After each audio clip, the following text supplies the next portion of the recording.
اعوذ باللہ من الشیطان الرجیم بسم اللہ الرحمن الرحیم رب اشرح لی صدری ویسر لی امری واحلل عقدۃ من لسانی یفقہوا قولی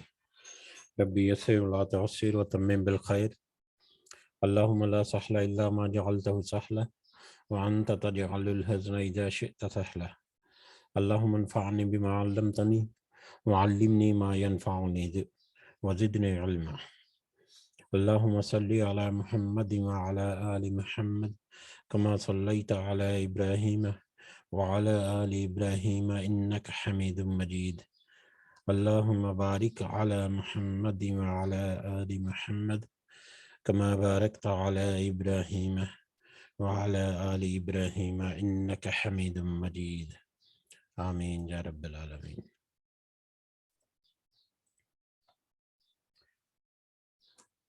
ہم نے یہ چھٹیوں سے پہلے ریاض الصالحین کی جو جلد اول ہے، پہلی جو جلد ہے، اس کا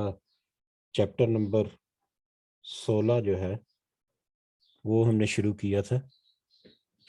اور وہ چیپٹر نمبر 16 کا عنوان ہے یا موضوع ہے سنت اور اس کے آداب کی حفاظت کرنے کا بیان،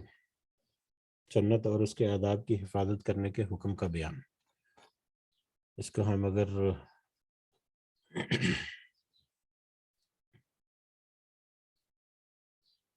یہ ٹاپک کا ہے سنت اور اس کے آداب کی حفاظت کرنے کا بیان۔ اس میں ہم نے دیکھا تھا کہ فرائض کے علاوہ ویسے تو نبی کریم صلی اللہ علیہ وسلم کی جو پوری زندگی ہے اس میں چاہے ان کے فرائض ہیں یا ان کے جو بھی ہے وہ سب کے سب سنت اور حدیث میں آتے ہیں، اور ہم نے سنت اور حدیث کی تھوڑی سی ڈیفینیشن بھی دیکھی تھی۔ لیکن ٹیکنیکلی فرائض کے علاوہ جو کام کرنے کا حکم دیا گیا اور جو کام کرنے سے منع کیا گیا نبی کریم صلی اللہ علیہ وسلم کی طرف سے، وہ سب کے سب جو ہیں، چاہے وہ قولی طور پر ہیں، چاہے وہ قراری طور پر ہیں، یا چاہے کسی بھی صورت میں ہیں، یا صحابہ سے منقول ہیں، یا صحابہ کا بھی جو عمل جو خلفائے راشدین ہیں، تو وہ سب کے سب سنت میں شمار ہوں گے۔ ان کو فالو کرنا اور ان کی حفاظت کرنا اور ان کے اوپر عمل کرنے کی کوشش کرنا، یہ ہمارا ایک کہہ لیں کہ ایک فرض ہے، یا ہمارے لیے بہت ضروری ہے۔ تو سنت کے بارے میں، سنت پر عمل، سنت اور اس کے آداب اور اس کی حفاظت کرنے کے بارے میں کچھ ہم نے شروع میں احادیث پڑھی تھیں اور کچھ آیات بھی پڑھی تھیں، کیونکہ تقریباً ہر حدیث جو ہے وہ ڈیفرنٹ ٹاپک کی ہے، تو اس لیے ہم ڈائریکٹ براہ راست ہم آج کے سبق کی طرف بڑھتے ہیں۔ ہم نے حدیث نمبر 161 تک ہم نے پڑھ لیا تھا پہلے۔ آج ہم انشاءاللہ حدیث نمبر 162 سے شروع کریں گے۔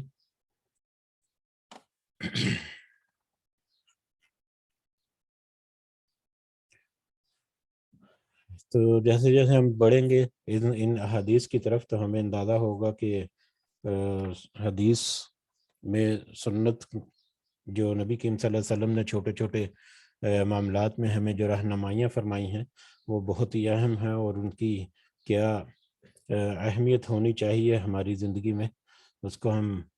اندازہ کریں گے، یا اس کا ہمیں تھوڑا سا اس میں اندازہ ملے گا۔ تو بڑھتے ہیں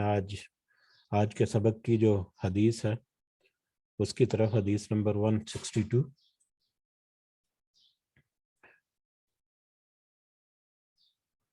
اس میں حضرت ابو موسیٰ رضی اللہ تعالیٰ عنہ سے روایت ہے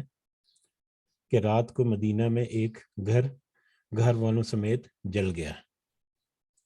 یہ بخاری اور مسلم کی متفق حدیث ہے کہ ایک گھر جو ہے وہ گھر والے سو رہے ہوں گے رات کو، تو وہ گھر والوں سمیت وہ گھر جل گیا۔ جب رسول اللہ صلی اللہ علیہ وسلم کو ان کی بابت بتلایا گیا تو آپ نے فرمایا، یہ آگ تمہاری دشمن ہے، جب تم سونے لگو تو اسے بجھا دیا کرو۔ یہ آگ تمہاری دشمن ہے، جب تم سونے لگو تو اسے بجھا دیا کرو۔ اب اس حدیث مبارکہ میں ہمیں اس بات کی اہمیت کا اندازہ ہوتا ہے، اور خاص کر آج کے دور میں بھی ہمیں اس کی اہمیت بہت واضح طور پر مطلب ملتی ہے، جب اکثر ہمارے ایشین کنٹریز میں، پاکستان میں، انڈیا میں یا ایسے ممالک میں رات کو مطلب رات کے وقت میں عام طور خاص کر پاکستان میں، جہاں پر گیس جو ہے وہ پائپ لائن کے ذریعے پہنچائی جاتی ہے اور بڑی آسانی سے میسر ہوتی ہے، اور گیس کے ہیٹرز وغیرہ سردیوں میں رات کو جلا کر سوئے جاتے ہیں، اور اکثر ان کے دم گھٹنے کی وجہ سے یا کبھی آگ نے پکڑ لیا اس کی وجہ سے پورا گھر جو ہے وہ راکھ ہو گیا، تو ان کے ساتھ اس طرح کے واقعات جو ہیں ہمیں ملتے رہتے ہیں۔ اس کے علاوہ اور بھی بہت سارے واقعات، تو یہاں پر ایک ہمیں واضح حکمت جو ہے وہ بھی نظر آئی، اور نبی کریم صلی اللہ علیہ وسلم کا واضح فرمان کہ یہ آگ تمہاری دشمن ہے، اور یہ آگ تو حقیقت میں ہماری دشمن ہے، اس دنیا میں بھی اور آخرت میں تو سب سے بڑا جو ہمارا دشمن ہے وہ یہی آگ ہے۔ اللہ تعالی ہمیں اس آگ سے ہر طرح کے فتنے اور ہر طرح کی مصیبت اور آفت سے محفوظ رکھے، اور اس آگ سے ہمیں اللہ تعالیٰ کی پناہ جو ہے وہ طلب کرنی چاہیے۔ اس میں اگر ہم فوائد میں یہاں پر دیکھیں تو لکھا ہوا ہے، یہ حکم تیل بتی سے جلنے والے چراغوں اور موم بتی وغیرہ کے لیے ہیں جن سے آگ لگنے کا اندیشہ ہے۔ یعنی پہلے زمانوں میں تو چراغ وغیرہ، موم بتی وغیرہ، یا موم بتی بھی بعد میں آئی ہے، چراغ جو ہیں جس میں تیل، سرسوں کا تیل غالباً پہلے ڈالا جاتا تھا، تو وہ چراغ جو ہیں ان سے گھر جلنے کا اندیشہ رہتا ہے، تو اس کے بارے میں حکم ہے۔ نبی کریم صلی اللہ علیہ وسلم کے زمانے میں یہی چراغ ہوتے تھے۔ آج کل بجلی کے بلبوں میں یہ خطرہ نہیں، بجلی کے بلبوں میں یہ خطرہ تو نہیں، لیکن آئے دن یہ شارٹ سرکٹ کی وجہ سے بہت بڑے بڑے واقعات اور بہت بڑی بڑی بلڈنگ جو ہیں وہ بھی جلنے کے واقعات ہمیں ملتے رہتے ہیں۔ تو بجلی میں بھی کچھ مطلب نقصانات یا اس میں بھی کچھ تھریٹس جسے کہتے ہیں وہ پوشیدہ ہیں، تو بہرحال تاہم ان کو بھی بند کر کے سونا بہتر ہے، سونا بہتر ہے۔ رات کو سونے سے پہلے جو فضول لائٹس وغیرہ چل رہی ہیں ان کو بند کر دینا، یا باقی جو فضول اکوپمنٹس وغیرہ گھروں میں رکھے ہوتے ہیں، جیسے کچھ الیکٹریکل کے یا الیکٹرانکس کے اپلائنسز جو ہیں ان کو بھی رات کو بند کر دینا چاہیے۔ ایک تو یہ شارٹ سرکٹ کا خطرہ رہتا ہے، وہ یقیناً رہتا ہے، اور دوسرا ایک جو انرجی کنزرویشن جو ایک بہت ہی بڑا موضوع جو ہے آئندہ آنے والے وقتوں میں ہمارے ساتھ آنے والا ہے، پیش آنے والا ہے، جس کی آوازیں ابھی سے بلند ہو رہی ہیں، انرجی کنزرویشن کے نام سے ہے کہ انرجی کو کس طرح سے بچایا جائے، انرجی کو ضائع ہونے سے۔ اس میں پانی بھی ہے، اس میں تیل تو خیر اب ویسے ہی ناپید ہوتا جا رہا ہے، اور آئندہ آنے والے سالوں میں کیا ہوگا اللہ عالم۔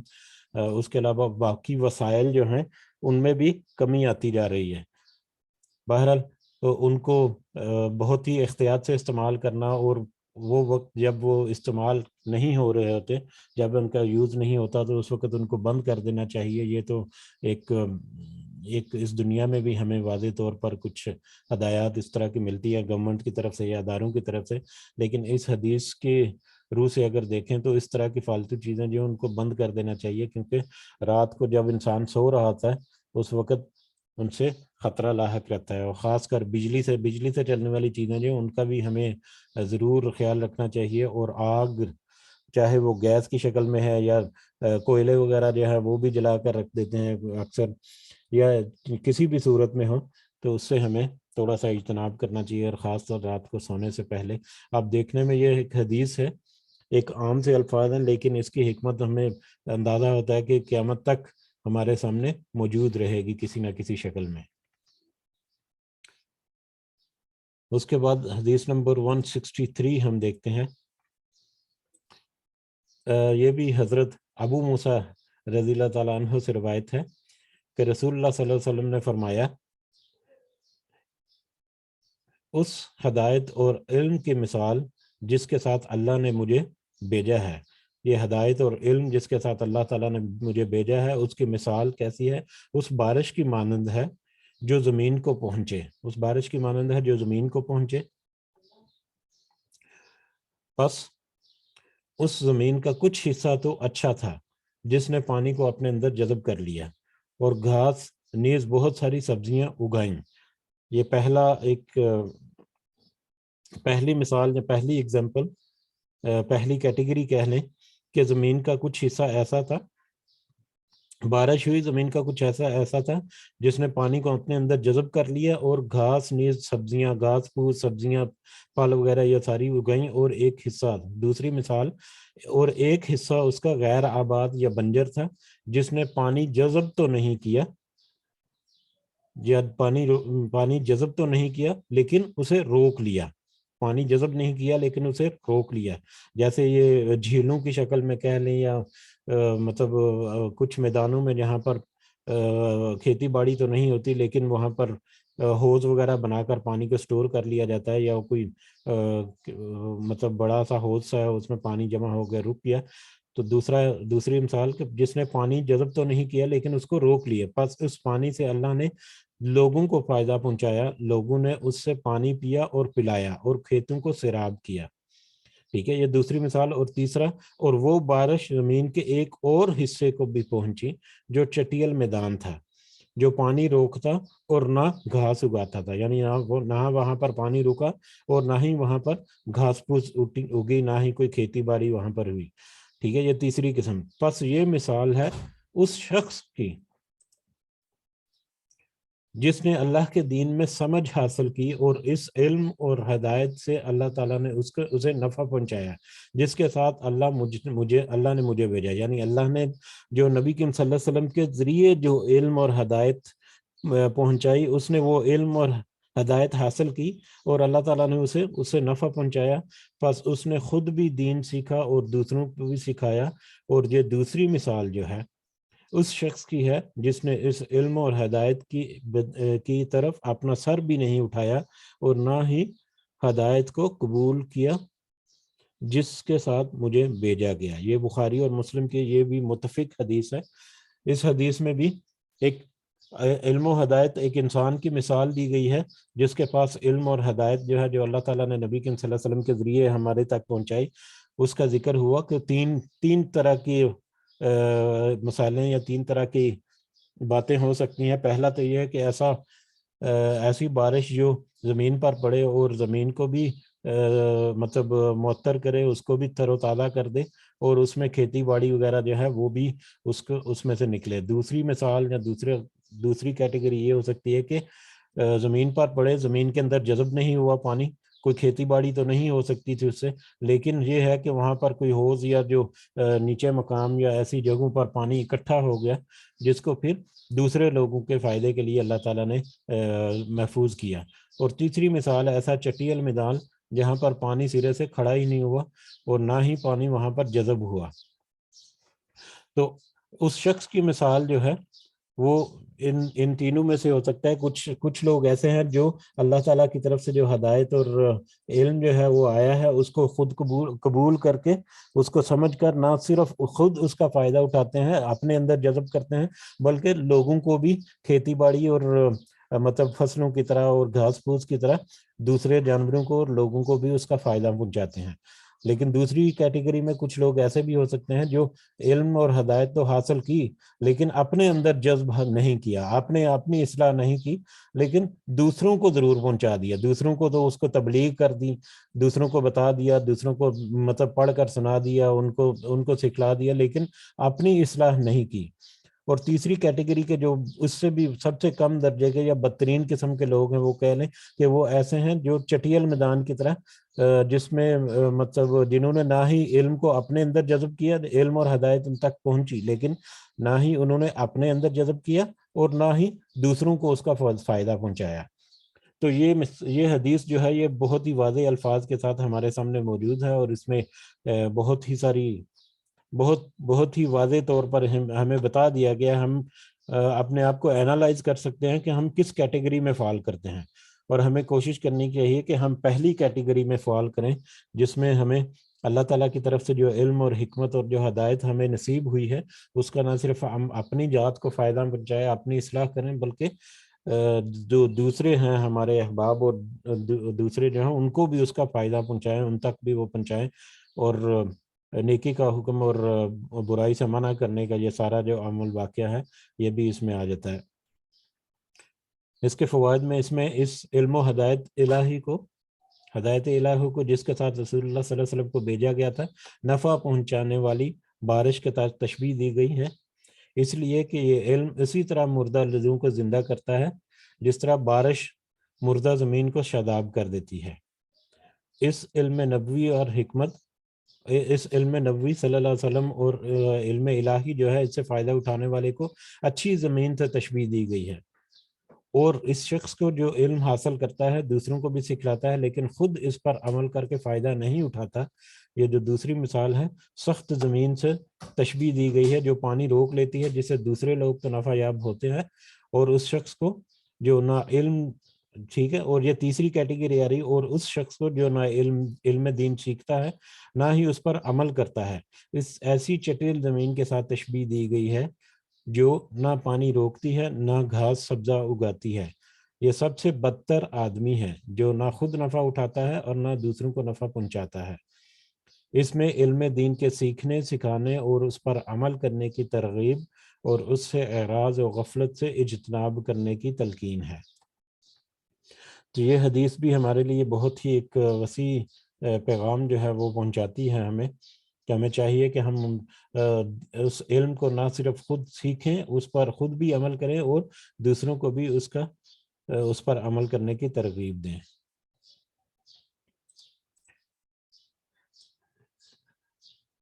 اس کے بعد حدیث نمبر 164 ہے، یہ حضرت جابر رضی اللہ تعالیٰ عنہ سے روایت ہے کہ رسول اللہ صلی اللہ علیہ وسلم نے فرمایا، میری اور تمہاری مثال اس آدمی کی طرح ہے جس نے آگ جلائی تو پتنگے اور پروانے اس میں گرنے لگے۔ یہ بہت ہی اہم حدیث ہے کہ میری اور تمہاری مثال یہ اس شخص کی طرح ہے، اس آدمی کی طرح ہے جس نے آگ جلائی تو پتنگے اور پروانے اس میں گرنے لگے، اور وہ ان کو اس آگ سے دور ہٹاتا رہے، یعنی آگ جلائی اور پتنگے اور پروانے اور پتنگے جو ہیں وہ اس کی طرف بھاگتے اور اس میں گر کر مرنے لگے، جبکہ میری اور تمہاری مثال یعنی جو نبی کریم صلی اللہ علیہ وسلم اور ان کے صحابہ جو ہیں وہ ان لوگوں کو، وہ ان پتنگوں کو یا ان کیڑے مکوڑوں کو، پروانوں کو اس آگ سے دور ہٹاتے رہے بچانے کے لیے، لیکن اس کے باوجود وہ پتنگے اس میں گرتے رہے۔ میں بھی نبی صلی اللہ علیہ وسلم کہہ رہے ہیں کہ میں بھی تمہاری کمروں سے پکڑ کر، تمہاری پیٹھوں سے پکڑ کر، کمروں سے پکڑ کر تمہیں جہنم کی آگ سے بچا رہا ہوں، لیکن تم میرے ہاتھوں سے چھوٹے جاتے ہو اور نارے جہنم میں گرتے جاتے ہو۔ یہ مسلم کی ایک حدیث ہے کہ انسان جو ہے وہ پتنگوں کی طرح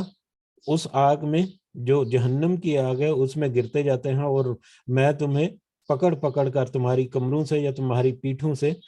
پکڑ کر تمہیں جہنم کی آگ سے بچا رہا ہوں، لیکن تم ہو کہ اس میں گرتے ہی چلے جا رہے ہو۔ جنادب جو ہے یہ ٹڈی اور پروانے کی مثل اڑنے والا کیڑا، مچھر وغیرہ، یہ وہی مشہور کیڑا یا مچھر ہے جو آگ میں گرتا ہے۔ حجزہ کی جمع ہے، یہ تہبند اور شلوار باندھنے کی جگہ یعنی کمر۔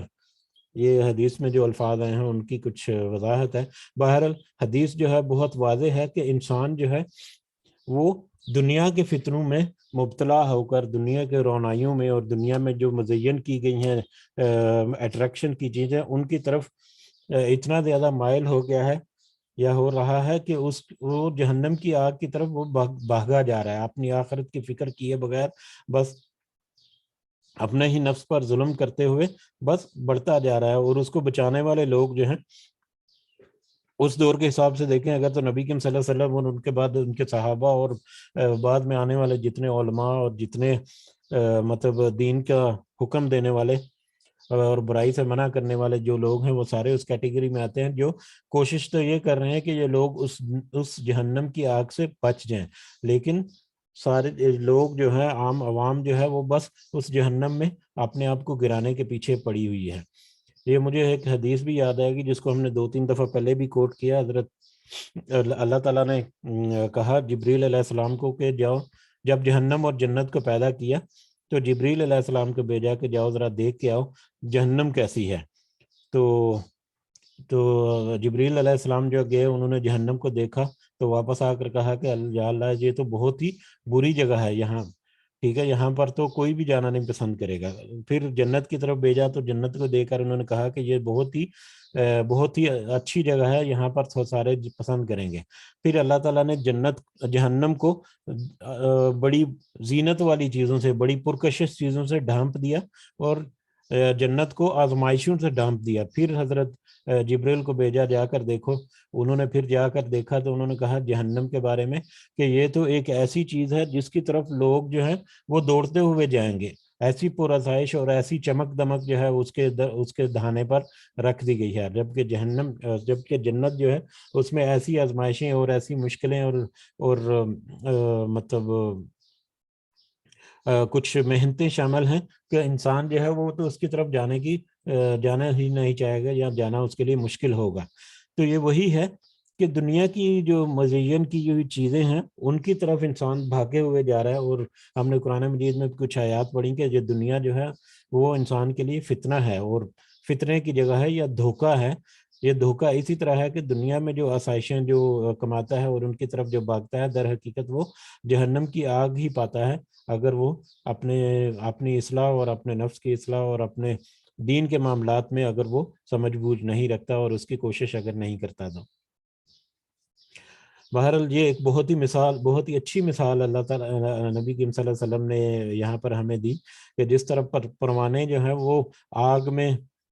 جلتے ہیں، اپنے آپ کو جلا کر ہلاک کر دیتے ہیں. ظاہری طور پر چمک دمک ان کو نظر آتی ہوگی، واللہ عالم کہ ان کو وہ کیوں اس کی طرف بھاگتے ہیں یا کیا اس میں اٹریکشن ہے. لیکن ہمارا بھی آج کل یہی حال ہے کہ دنیا کے اٹریکشن میں ایسے ہم کھو چکے ہیں کہ ہم بالکل بھول چکے ہیں کہ اگر ہم اس دلدل میں گر گئے تو اس سے نکلنا ہمارے لیے ممکن نہیں رہے گا. اور پھر ایک بہت سی سخت آگ جو ہے وہ ہمیں اس کا ٹھکانہ جو ہے نا وہ ہمیں ملنے کو ہے. تو اللہ تعالیٰ سے دعا ہے کہ ہمیں اس جہنم کی آگ سے ہمیں محفوظ رکھے اور ہمیں اس دنیا میں ہی کچھ فہم اور رہنمائی عطا فرمائے کہ ہم اپنی اصلاح کر سکیں. اس میں نبی کریم صلی اللہ علیہ وسلم کی اس غایت درجے کی شفقت اور حرص کا بیان ہے جو اپنی امت کے ایمان لانے کے بارے میں آپ کے دل میں تھی. یعنی نبی کریم صلی اللہ علیہ وسلم کی بہت بھرپور خواہش تھی کہ ساری کی ساری امت جو ہے وہ مسلمان ہو جائے، لیکن ہدایت دینا تو اللہ ہی کے ہاتھ میں ہے. بہرحال اور اس کے ساتھ ہی لوگوں کی بدبختی کا ذکر بھی ہے کہ آپ کی مخلصانہ کوشش، شفقت اور شدید حرص کے باوجود لوگ ایمان سے محروم رہنے کی وجہ سے کثرت سے جہنم کا ایندھن بنیں گے، جس طرح پروانے کود کود کر آگ میں گرتے ہیں. اگلی حدیث 165 جو ہے یہ بہت ہی عام ہماری روزمرہ کی زندگی میں بہت ہی زیادہ کام آنے والی حدیث ہے. یہ حضرت جابر رضی اللہ تعالیٰ عنہ سے روایت ہے کہ رسول اللہ صلی اللہ علیہ وسلم نے کھانے کے بعد انگلیاں اور پیالہ چاٹ لینے کا حکم دیا. کھانے کے بعد انگلیاں اور پیالہ جس میں سالن وغیرہ یا کری وغیرہ ہوتی ہے اس کو چاٹ لینے کا حکم دیا اور فرمایا تم نہیں جانتے کہ ان میں سے کس میں برکت ہے. ان میں سے کس میں برکت ہے یعنی اپنی انگلیاں اور نوالا جو پیالہ وغیرہ ہے، پلیٹ وغیرہ جس میں کھانا کھایا ہے اس کو چاٹ لینا. یہ تم نہیں جانتے کہ اس میں جو باقی لگا ہوا کھانا ہے اس میں سے کس میں برکت ہے. اس کو مسلم نے روایت کیا ہے اور یہی حدیث جو ہے مختلف الفاظ میں اور بھی ہے. مسلم ہی کی ایک اور روایت ہے کہ جب تم میں سے کسی کا لقمہ ہاتھ سے زمین پر گر جائے تو اس کو چاہیے کہ اسے پکڑ لے، زمین سے اٹھا لے اور اس میں لگی ہوئی گندگی مٹی وغیرہ کو صاف کر لے اور اسے شیطان کے لیے نہ چھوڑے. یعنی پہلا تو حکم یہ ہے کہ پیالہ اور انگلیاں جو ہے وہ چاٹ لے کھانا کھانے کے بعد. دوسرا حکم کیا ملا مسلم کی دوسری روایت میں کہ اگر کوئی لقمہ یا کھانے کا ٹکڑا جو ہے وہ زمین پر گر جائے تو اس کو پکڑ لے، اس کو زمین پر اٹھا کر گندگی یا مٹی وغیرہ اگر اس پر لگ گئی ہے تو اس کو صاف کر کے اس کو کھا لے اور اس کو شیطان کے لیے نہ چھوڑے. ٹھیک ہے. اور اپنے ہاتھ رومال اور تولیہ، رومال وغیرہ سے، کپڑے سے یا تولیہ کے ساتھ نہ پونچھے یہاں تک کہ پہلے اپنی انگلیاں چاٹ لے. ٹھیک ہے، رومال وغیرہ سے، کپڑے وغیرہ سے صاف کرنے سے پہلے وہ اپنی انگلیاں جو ہے وہ چاٹ لے. انگلیوں کے ساتھ اگر کھانا لگا ہوا ہے اور مطلب کوئی کھانے کے اثرات ہیں اگر انگلیوں کے اوپر، تو انگلیاں چاٹ لے، اس لیے کہ وہ نہیں جانتا کہ اس کے کون سے کھانے میں برکت ہے. اور اسی ٹھیک ہے، اور اسی مسلم کی ایک اور حدیث میں ایک اور روایت ہے کہ شیطان تمہارے پاس تمہاری ہر چیز میں حاضر ہوتا ہے، یہاں تک کہ کھانے کے وقت بھی. پس تم میں سے کسی کے ہاتھ لقمہ گر جائے، ہاتھ سے اگر لقمہ گر جائے تو اس کو چاہیے کہ اسے اٹھا کر اس میں لگی ہوئی گندگی اگر ممکن ہو تو صاف کر لے اور اسے کھا لے اور شیطان کے لیے نہ چھوڑے. یہ بہت ہی عام فہم حدیث ہے، اور ہمارے تقریباً ڈیلی روٹین میں 3 دفعہ تک کم از کم، 2 سے 3 دفعہ تک کم از کم یہ ہمارے پاس، ہمارے ساتھ معاملہ جو ہے یہ ریپیٹ ہوتا ہے جب بھی ہم کھانا پینا کھاتے ہیں. تو اگر تو اس میں پلیٹ وغیرہ میں، پیالی وغیرہ میں کچھ کھانا باقی ہے، یا جب بھی روٹی وغیرہ سے نوالے سے اس کو صاف کرتے ہیں تو بعد میں تھوڑا سا لگا رہتا ہے، تو اس کو انگلی سے اگر صاف کر لیں تو وہ اچھی طرح سے پیالی صاف بھی ہو جاتی ہے، اور پھر بعد میں انگلیاں چاٹ لینے کا بھی اس حدیث میں حکم ہے. اور اس کے علاوہ دوسرا ہے کہ اگر کوئی نوالا زمین پر گر جائے، اگر کھانے کا کوئی ٹکڑا یا نوالا یا کوئی چیز کھانے والی زمین پر گر جائے تو وہ اس کو اٹھا کر اس کو صاف کر کے اس کو کھا لینا چاہیے، نہ کہ اس کو شیطان کے لیے چھوڑ دیا جائے. اس میں انگلیاں چاٹنے اور برتن صاف کرنے اور اسی طرح گرے ہوئے لقمے کو اٹھا کر کھا لینے کا جو حکم ہے اس کے متعدد فوائد ہیں. ایک تو یہی ہے کہ ممکن ہے اس میں برکت اسی حصے میں ہو جسے انسان انگلیوں یا برتن کے ساتھ لگا چھوڑ دیتا ہے. ٹھیک ہے، میں پہلے سنتا ہوتا تھا حدیث، میں نے ابھی فرسٹ ٹائم پڑھی ہے یہ. پہلے ہم سنتے ہوتے کہ مطلب کھانے کے ہو سکتا ہے کہ آخر جو بچا ہوا ہے یا آخری اس کے برتن میں جو لگا ہوا ہے ہو سکتا ہے اسی میں شفا ہو. ٹھیک ہے، بہرحال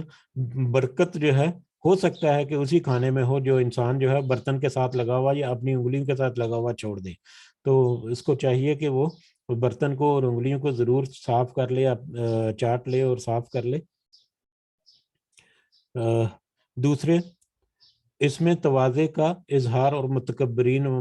مترفین کے طرز عمل سے اجتناب ہے. یعنی اگر کھانا بیچ میں چھوڑ دیا ہے، پیالی میں لگا ہوا چھوڑ دیا، یا کھانے کا نوالا اگر گر گیا تو اس کو زمین سے نہیں اٹھایا، تو ایک تو یہ شیطان کے لیے چھوڑ دیا، اور دوسرا ایک تکبر کی نشانی جو ہے وہ بھی اس میں ہے اگر اس طرح کے کوئی معاملہ ہو. تیسرے، اللہ کی نعمت کی ناقدری اور اس کی احانت سے گریز کرنا ہے. چوتھے، شیطان کی تذلیل اور اس کے ہتھ کنڈوں کو ناکام بنانا ہے. اس سے اندازہ لگایا جا سکتا ہے کہ آج کل دعوتوں میں جس طرح سے کھانا ضائع کیا جاتا ہے اور سڑکوں اور کوڑوں کے ڈھیروں پر پھینک دیا جاتا ہے. دعوتوں میں، شادی بیاہ کے خاص کر دعوتوں میں ہم دیکھیں تو یہ بہت آسانی سے ہمیں نظر آتا ہے کہ کس طرح سے کھانے کو ضائع کیا جاتا ہے. وہ کس طرح اللہ کی نعمت کی ناقدری اور اسلامی تعلیمات کی بے توقیری ہے. ٹھیک ہے، اور کھانے کو ضائع کرنا، یقیناً آپ نے کچھ سوشل میڈیا پہ کچھ پوسٹ وغیرہ دیکھی ہوں گی کہ ایک کھانا جو ہے، جو کھیتی باڑی جو ہے، کوئی گندم ہے یا اناج وغیرہ جو بھی ہمارے ڈائننگ ٹیبل پر یا ہمارے کھانے کی میز پر پہنچتا ہے، تو اس سے پہلے وہ کئی مہینوں کی کوشش اس کے پیچھے ہوتی ہے کسانوں کی، اور بہت سارے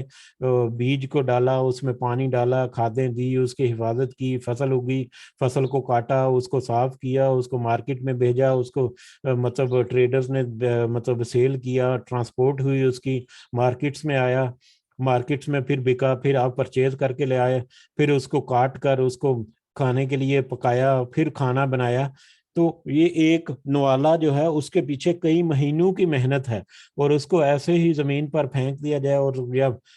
مطلب چھوڑ کر اس کو ضائع کر دیا جائے، تو یہ کتنی بڑی ناقدری ہے اور کتنی بڑی ایک آزمائش ہے ہمارے لیے کہ کس طرح سے ہم اللہ تعالیٰ کی نعمتوں کی ناشکری کرتے ہیں. تو ہمیں کوشش کرنی چاہیے، یقیناً ہم کوشش کرتے ہیں، لیکن اس پیغام کو ضرور ہمیں پھیلانا چاہیے دوسرے لوگوں میں بھی، اور خاص کر ہمیں اپنی اصلاح کے لیے برتن کو اچھی طرح سے صاف کرنا اور انگلیوں کو پھر صاف کرنا، تاکہ ہر لقمہ جو ہے یا ہر کھانے کا جو باقیات ہیں وہ ساری کی ساری استعمال ہو جائے اور کچھ بھی ضائع نہ ہو. حدیث نمبر 166 دیکھتے ہیں کہ حضرت ابن عباس رضی اللہ تعالیٰ عنہ سے روایت ہے کہ رسول اللہ صلی اللہ علیہ وسلم ہم میں واعظ و نصیحت فرمانے کھڑے ہوئے تو ارشاد فرمایا، اے لوگو، تم سب اللہ کی طرف ننگے پاؤں، ننگے بدن اور غیر مختون یعنی جس کے ختنے نہ کیے ہوئے. جب انسان خاص کر لڑکا جب پیدا ہوتا ہے تو اس کے بعد میں ختنے کر دیے جاتے ہیں، تو یہ اللہ تعالیٰ کہہ رہے ہیں کہ اللہ کی طرف ننگے پاؤں، ننگے بدن اور غیر مختون اکٹھے کیا جاؤ گے، یعنی جس طرح سے ماں کے پیٹ سے پیدا ہوئے تھے اس طرح سے اکٹھے کیا جاؤ گے. اللہ تعالیٰ کا فرمان ہے کہ جس طرح ہم نے تمہیں پہلی مرتبہ پیدا کیا ہم دوبارہ سے لوٹائیں گے. یہ ہمارا وعدہ ہے، یقیناً پورا کرنے والا ہے. ہم یقیناً یہ وعدہ جو ہے یہ پورا کرنے والے ہیں. یہ سورۃ الانبیاء کی آیت ہے. اس کے بعد ہے کہ سنو، قیامت والے دن سب سے پہلے جسے لباس پہنایا جائے گا وہ ابراہیم علیہ السلام ہوں گے. اور سنو، اس روز میری امت کے کچھ لوگ لائے جائیں گے، انہیں بائیں طرف پکڑ لیا جائے گا. کچھ لوگ میری امت کے وہاں پر پیش کیے جائیں گے، انہیں بائیں طرف پکڑ لیا جائے گا. میں کہوں گا کہ اے میرے رب، یہ تو میرے ساتھی ہیں. چنانچہ آپ کو کہا جائے گا کہ اے پیغمبر، تجھے نہیں معلوم کہ انہوں نے تیرے بعد دین میں کیا نئی نئی چیزیں ایجاد کی تھیں. یہ سن کر میں کہوں گا جس طرح عبد صالح یعنی حضرت عیسیٰ علیہ السلام کے بارے میں کہ حضرت عیسیٰ علیہ السلام نے کہا تھا کہ میں ان پر گواہ رہا جب تک ان کے اندر موجود رہا. یہ المائدہ، سورۃ المائدہ کی آیت نمبر 117 اور 18 ہم نے پڑھی تھی، جس میں حضرت عیسیٰ علیہ السلام نے آخر میں کہا تھا کہ میں تو جب تک ان کے درمیان موجود تھا میں تو ان کی اصلاح کرتا رہا، میں تو ان کا گواہ رہا، لیکن میرے جانے کے بعد تو وہ تیرے تابع ہو گئے. انہوں نے کیا کیا اس کا میرے جانے کے بعد تو اس کا مجھے کوئی علم نہیں ہے. یہ حضرت عیسیٰ علیہ السلام نے کہا تھا جب ان سے ان کی امت کے بارے میں اللہ تعالیٰ نے سوال کیا کہ کیا تو نے مطلب کہا تھا لوگوں سے یا اپنی امت سے کہ تم میری عبادت کرو اور میری ماں کی عبادت کرو. تو یہ اس طرح کی آیات آئی تھی، اس میں نبی کریم صلی اللہ علیہ وسلم نے اس کو کوٹ کیا کہ جس طرح عبد صالح یا حضرت عیسیٰ علیہ السلام نے کہا کہ مطلب میں تو ان سے بری ہوں، اسی طرح سے پس مجھ سے کہا جائے گا کہ یہ لوگ اپنی ایڑیوں پر دین اسلام سے پھر گئے جب سے تو ان سے جدا ہو گیا. یعنی آپ کے وصال کے بعد، آپ کی وفات کے بعد یہ لوگ جو ہیں یہ آپ کے دین سے ایڑیوں سے پھر گئے اور آپ کے دین میں نئی نئی چیزیں ایجاد کی جن کا آپ کو پتہ بھی نہیں. یہاں پر یہ بدعت جو ہے خاص کر ایک مرتد ہونا، دین اسلام کو چھوڑ کر دوسری طرف راغب ہو جانا، دین اسلام کو چھوڑ دینا، مرتد، اس کی سزا جو ہے یقیناً جہنم کی آگ ہے. اور اس کے علاوہ بدعت، نئی نئی چیزیں جو اسلام میں دین میں ایجاد کرنا، وہ ساری اس میں شامل ہیں. تو اس کی بہت ہی سختی سے یہاں پر ممانعت اور بہت ہی وعید جو ہے وہ آئی ہے اس حدیث میں. اور ہمیں بہت اچھی طرح سے پتہ ہے اور بہت ساری مثالیں جو ہمارے سامنے موجود ہیں اس کے بارے میں کہ کس طرح سے آج کل کے دور میں یہ بدعت کے معاملے میں اور کس طرح سے شرک جو ہے شرک کی بھی انتہا کے لیول پر چلی گئی ہیں. بہت ساری چیزیں ایسی جو ہم ناسمجھی میں ہمارے معاشروں میں بہت زیادہ پنپ گئی ہیں اور ان کو کلام کما کرنا اور اس کے خلاف آواز بلند کرنا جو ہے وہی بہت مشکل ہو رہا ہے. تو بہرحال یہ بھی ایک واضح حدیث ہے کہ جو نبی کریم صلی اللہ علیہ وسلم کے بعد ان کے دین میں بدعت کرے گا یا نئی نئی چیزیں ایجاد کرے گا یا اس کے دین سے پھر جائے گا تو اس کے لیے جہنم کی عذاب جو ہے وہ تو بہت واضح ہے. اس سے معلوم ہوا کہ ارتداد یعنی مرتد کی سزا جہنم ہے، کیونکہ یہ کفر کی بدترین قسم ہے. اس لیے شریعت اسلامیہ میں اس کی دنیوی سزا قتل ہے، یعنی دنیا میں اس کی سزا جو ہے وہ قتل ہے، مرتد ہونے کا یا اسلام کو چھوڑ کر اسلام سے پھر جانا جو ہے. دوسرا، اس سے یہ معلوم ہوا کہ نبی کریم صلی اللہ علیہ وسلم عالم الغیب اور حاضر و ناظر نہیں تھے. اگر ان کو پتہ ہوتا تو وہ اپنے وفات کے بعد بھی اپنے لوگوں کی اصلاح کرتے، یا ان کو پتہ ہوتا تو وہ قیامت کے دن ان کا یہ معاملہ نہیں ہوگا کہ ان کو پتہ ہی نہیں کہ ان کے بعد ان کی جو امت ہے کس طرح سے انہوں نے دین میں نئی نئی چیزیں ایجاد کی. اس وجہ سے یہاں پر کہا گیا کہ عالم الغیب اور حاضر و ناظر نہیں ہے. جیسا کہ ایک گروہ یہ باطل عقائد رکھتا ہے کہ اگر آپ کو علم غیب ہوتا تو آپ حاضر و ناظر ہوتے تو آپ ان مرتدین کو اپنا ساتھی اور امتی قرار نہ دیتے. ٹھیک ہے، چنانچہ آپ کو جب آپ کو بتلایا گیا تو آپ نے ان سے اسی طرح برات کا اظہار فرمایا جس طرح حضرت عیسیٰ علیہ السلام نے اپنی اور اپنی ماں کو معبود ماننے والوں کے لیے فرمایا تھا. جی ہماری مجلس کا وقت تو تقریباً ختم ہو چکا ہے. 2 احادیث اس چیپٹر کی باقی ہیں، وہ ہم انشاءاللہ اگلی مجلس میں کریں گے، اس دعا کے ساتھ کہ اللہ تعالی ہمیں صحیح معنوں میں ان احادیث کا سمجھ بوجھ جو ہے وہ عطا فرمائے، اور اس کے اوپر ہمیں عمل کرنے کی بھی توفیق عطا فرمائے، اور ہمارے کہنے میں، سننے میں، سمجھنے میں اگر کوئی کمی بیشی ہے تو اللہ تعالی ہمیں ضرور معاف کرے اور ہمیں صحیح فہم جو ہے وہ اس کی عطا فرمائے. وما علینا الا البلاغ المبین. اگر کسی کو کوئی بات ایڈ کرنی ہے یا کچھ پیغام ہے تو. جی السلام علیکم رحمۃ اللہ وبرکاتہ. شاق بھائی میری طرف وعلیکم سے سب السلام کو ورحمۃ سلام اللہ. دعا. جی شاق بھائی، یہ پنینی کے کھانے کے حوالے سے جو کہ جب انسان سے لقمہ کوئی ایسی کوئی چیز گر جائے تو اس کو اٹھا کے صاف کر کے کھا لیا جائے، لیکن اس میں ایک مسئلہ ہے کہ میں نے یہ سنا ہے میں نے کہ اللہ عالم کہ اگر وہ لقمہ آپ کے دسترخوان پہ گرا تو اس کو اٹھا کے، لیکن ایسی جگہ پہ ہم لوگ کھانا کھا رہے ہوتے ہیں جہاں پہ نیچے خدا نہ خاصہ کوئی گندگی ہو، ملنے ہوٹل میں جب ٹیبل پہ بیٹھے ہوں تو وہ نیچے گر جائے آپ کے پاؤں میں، کیونکہ پاؤں نیچے جو ہے وہ گندگی ہوتی، ساری لوگوں کے پاؤں وغیرہ صاف وغیرہ نہیں ہوتے. تو اس کے حوالے سے اگر آپ کے پاس کچھ ہے تو اس میں ذرا واضح کر دیں، کیونکہ ایسے ہی سب کے ذہن میں یہ بات آئی ہوگی کہ ایسی جگہ پہ ہم لوگ کھاتے ہیں کہ جہاں پہ نیچے گندگی ہوتی ہے، اس کا کیا کیا جائے. تو یہ سوال یقیناً جتنے بھی سامعین ہیں ان کے مائنڈ میں یہ چیز آئی ہوگی. ٹھیک ہے، تو اس کے حوالے سے اگر کچھ ذرا وضاحت اگر ہو جائے تو کیا خیال ہے؟ میرا خیال ہے کہ یہ بھی اس میں بھی ایک واضح ہی ہے کہ اگر کوئی ایسی جگہ پر گری ہے جہاں پر کراہت محسوس کرتا ہے انسان، یعنی نیچے اگر گیلی مٹی ہے، وہ گیلی مٹی میں لقمہ گر گیا ہے تو وہ پورے، اگر تو وہ پورے کا پورا ہی مطلب گندگی سے لپٹ گیا ہے تو ظاہر ہے اس کو کھانا ممکن نہیں ہوگا. لیکن اگر وہ کہہ لیں کہ نیچے گرا ہے اور جب اس کو اٹھایا اور اس کا نیچے والا حصہ جو ہے جو زمین کے ساتھ لگا تھا وہ اتنا گندا ہے کہ اس کو صاف کرنا ممکن نہیں، تو اتنا سا اس کو نکال دیا، جتنا سا اس میں سے صاف ہے وہ لے لیا. اور عام طور پر اگر دسترخوان کے علاوہ اگر وہ فرش پر بیٹھے ہوئے ہیں، نہیں دسترخوان کے علاوہ اگر وہ فرش پر گر گیا ہے تو فرش پر تو عام طور پر مٹی بٹی ہوتی ہے، چھوٹی دھول وغیرہ، تو اگر اس کو بھی مطلب تھوڑا سا صاف کر کے استعمال کیا جا سکتا ہے میرا خیال ہے. لیکن اگر وہ پاؤں کے نیچے آ گیا ہے کسی مطلب یعنی بہت دھیان زیادہ نہیں وہ گیا، خراب ہو، بہت ہاں زیادہ جی وہ ہو گیا بہت زیادہ تو خیال وہ ہو. اس میں تو ظاہر ہے کراہت آئے گی اسے. ٹھیک ہے، لیکن اس صورت میں بھی میرا خیال ہے کہ اس کو کم از کم اتنا کرنا چاہیے کہ وہ کوڑے کرکٹ میں نہ جائے، اس کو مطلب ایک سائڈ میں رکھ کر مطلب پرندوں وغیرہ کے لیے یا ایسے ہاں چرند پرند وغیرہ کے لیے ڈال دینا چاہیے. یہ ہمارے گھر میں خواتین جو اکثر اس چیز کا اہتمام کرتی ہیں. ٹھیک ہے، تو اس کو اٹھا لیا، اس کو سیپریٹ رکھ لیا اور اس کو کسی کوئی مرغیاں وغیرہ ہیں یا پرندے وغیرہ ہیں جہاں پر وہاں پر ان کو ڈال دیا، جس سے وہ کھانا جو ہے ضائع نہیں ہوتا، کم از کم جس طرح کوڑوں پہ پڑا ہوا ضائع ہوتا ہے اس طرح سے اس کی حیثیت نہ ہو. تو میری ناقص رائے جو ہے تو وہ تو اسی طرح کی ہے. اس میں اگر مزید کوئی بہتری لا سکتا ہے. نہیں بالکل بالکل بالکل یہی چیز میں واضح، دراصل میں یہی چیز واضح کرنا چاہتا تھا کہ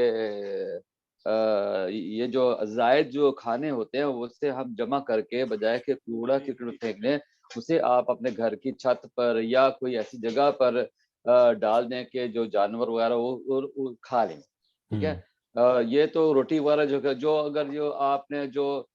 گوشت وغیرہ بنایا کچھ اس کے جو چھچڑے وغیرہ ہوں وہ بھی یعنی کہ جانوروں کو ڈال دیں، بلیوں کو ڈال دیں، تو وہ بجائے کہ کوئی بھی رزق کی کوئی بھی چیز ہے وہ کہیں نہ کہیں آپ یعنی کہ اس سے فٹ کر دیں کہ کوئی کسی کے پیٹ میں چلا جائے. That's all. صحیح ہے. ٹھیک ہے، یعنی کہ آپ کی ڈسٹ بین میں نہ جائے. کوڑا کرکٹ کھانے والی اسپیشل چیز ہے، وہ آپ کے یعنی کہ ڈسٹ بین میں نہ جائے، یہ آپ کا ہدف ہونا چاہیے. تو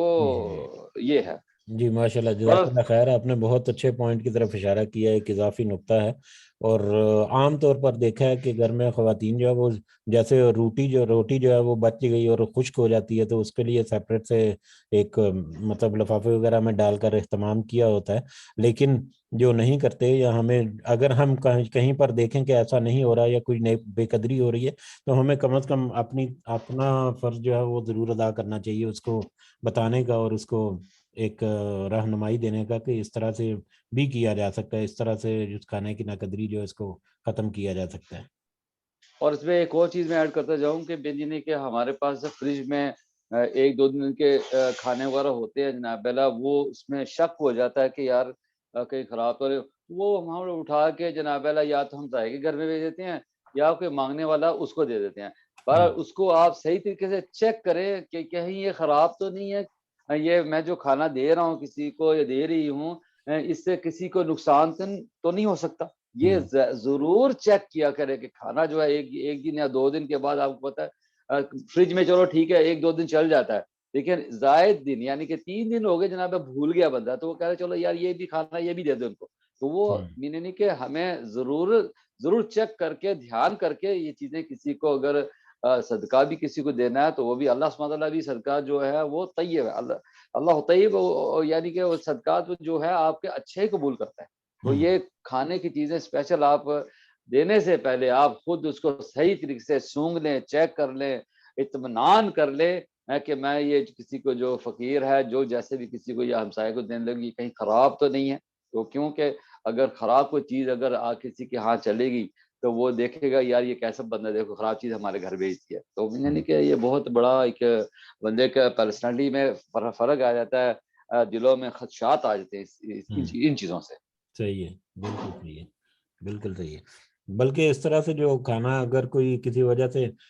خراب ہو بھی گیا ہے تو اس کو بھی جانوروں وغیرہ کے لیے یوز کیا جا ہاں سکتا ہے بجائے پھینکنے بے کے، شک بے شک وہ آسانی سے یوز کیا جا سکتا ہے، ہاں وہ مضر نہ ہو، اس میں مضر اثرات تو نہیں جانوروں کے لیے کیونکہ ان کی امیونٹی ڈفرینٹ ہوتی ہے انسانوں سے، وہ تو ویسے ہی ایسی جگہوں پر مطلب چیزیں کھاتے رہتے ہیں تو ان کے لیے تو ممکن ایسا نہیں ہوتا، تو اس کو بھی جانوروں وغیرہ کے لیے چند پرند وغیرہ کے لیے استعمال کیا جا سکتا ہے۔ بالکل بے شک، اور میرا پیغام وہی ہے کہ میں نے کہ اللہ سبحانہ توفیق عطا فرمائے، کل جمعہ ہے انشاءاللہ، تو کل میں نے کہ اللہ سبحانہ تعالیٰ نے سیل لگائی ہوئی ہے کہ بہاروں کی اور جناب حسنات کی، جمعے والے دن زیادہ سے زیادہ دروشی پڑھیں اور پہلے وقت مسجد میں جائیں، اور اس میں ایک گھڑی جو ہے وہ گھڑی کو تلاش کریں جو کہ عصر کے مغرب میں زیادہ سے زیادہ درود پڑھیں اور دعائیں اور حاجات آپ اللہ سبحانہ سے مانگیں انشاءاللہ، اللہ سبحانہ تعالیٰ ہمیں توفیق دے، اور وہ بہت ہی رحیم ہے، وہ بہت ہی کریم ہے، وہ ہر بندے کو سنتا ہے، جانتا ہے کہ میرا بندہ کیا چاہ رہا ہے، اس کی نیت کیا ہے، اللہ سبحانہ توفیق عطا فرمائے، جزاک اللہ خیر، سوری میں نے آپ کا ٹائم لے لیا، آمین، ذرا تھوڑا سا زیادہ ہی ہو نہیں گیا آج، نہیں نہیں ٹھیک ہے، نہیں حالانکہ آمین، میں نے کل کہا تھا کہ ذرا تھوڑا سا نہیں کہ ٹائم کو شارٹ کرے، تو بہرحال ہو جاتا ہے، اللہ حول ولا قوت الا باللہ، لا حول ولا قوت الا باللہ۔ آمین آمین یا رب العالمین، اور جزاک اللہ خیرن، آپ نے اچھے پوائنٹس ہیں وہ اس میں ایڈ کیے ہیں، تو اگر کسی اور کا بھی کوئی نقطہ ہے تو آپ پیش کر سکتے ہیں، پھر نہیں تو جزاک اللہ پھر برخاست کرتے ہیں مجلس کو۔ ٹھیک ہے، جزاک اللہ خیر، جی جی ٹھیک ہے جی، انشاءاللہ چلو ٹھیک ہے جی، اجازت چاہتے ہیں انشاءاللہ اتوار کو اگلے سبق کے ساتھ حاضر ہوں گے، اللہ تعالیٰ سے ہم سب کے اوپر آسانیاں فرمائے اور ہماری سب کی کمیاں کوتاہیاں جو ہیں اللہ تعالیٰ ضرور معاف فرمائے، اور بلکہ ہماری توبہ جو ہے وہ قبول کر کے اللہ تعالیٰ ہمارے گناہوں کو بھی اپنی رحمت سے اپنے فضل سے اس کے نیکیوں میں بدل دے، آمین۔ ہمارے والدین کو خاص کر ہمیشہ دعا کیا کریں کہ اللہ تعالیٰ ہمارے والدین کو ضرور اور ضرور بہت ہی اچھی اور صحت بری زندگی جو اس دنیا میں ہے وہ ان سب کو عطا فرمائے، اور جو اس دنیا سے گزر چکے اللہ تعالیٰ ان کے درجات قیامت کے دن ان کو سرخرو میں سب کو فرمائے، اور جنت الفردوس میں اعلیٰ مقام جو ہے وہ عطا فرمائے، وما علینا اللہم الا آمین۔ البلاغ المبین، ربنا تقبل منا انک انت السمیع العلیم وتب علینا انک انت التواب الرحیم، سبحان ربک رب العزۃ عما یصفون وسلام علی المرسلین والحمد للہ رب العالمین، سبحانک اللہم وبحمدک اشہد ان لا الہ الا انت استغفرک واتوب الیک، جزاکم اللہ خیرا، السلام علیکم ورحمۃ اللہ وبرکاتہ۔ وعلیکم السلام ورحمۃ اللہ وبرکاتہ۔